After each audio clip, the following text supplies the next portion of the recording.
The Australian government is currently reviewing the visa status of a prominent pro-Palestine activist after he publicly referred to October 7, 2024, as a day of considerable celebration. This comment, made in the wake of escalating violence in the Middle East, has sparked outrage across the country and raised questions about the line between free speech and promoting extremism. The individual in question, who has been active in advocating for Palestinian rights, made the controversial statement during a rally, which has since drawn widespread criticism from both political leaders and the general public. Australia, known for its multicultural society and firm stance on freedom of expression, has long been a place where people can voice their opinions on global issues. However, when those opinions seem to condone or even celebrate acts of violence, it forces the nation to confront the limits of tolerance. The activist's comment came at a time when tensions between Israel and Palestine have reached new heights, and his words have been perceived by many as deeply insensitive, if not incendiary. This incident has not only fueled public debate, but also prompted the Australian government to reconsider its policies on allowing foreign activists to operate within the country. The pro-Palestine activist, whose visa is now under review, is facing potential deportation as the government investigates whether his statements violate the terms of his stay in Australia.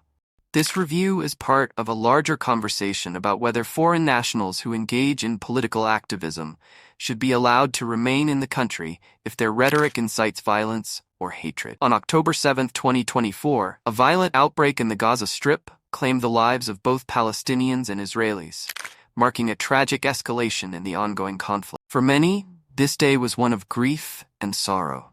However, the pro-Palestine activist's description of the day as one of considerable celebration has sparked a wave of condemnation. Political leaders across the spectrum have expressed their dismay, with some calling for the immediate revocation of his visa. They argue that celebrating violence, regardless of the cause, is unacceptable and runs counter to Australia's values of peace and human dignity. The activist, on the other hand, has defended his statement, claiming that his words were taken out of context and that he was celebrating the resilience of the Palestinian people, not the violence itself. According to his supporters, the comment was meant to highlight what they see as the ongoing struggle for Palestinian liberation, not to glorify the loss of life. However, this defense has done little to quell the backlash, with many arguing that any celebration on a day marked by such tragic events is both morally and ethically indefensible. The Australian government's review of an activist's visa reflects a growing trend of scrutinizing foreign activists' speech and behavior in response to concerns about extremism. This case raises important questions about the limits of free speech in a democracy, particularly regarding harmful or inflammatory views.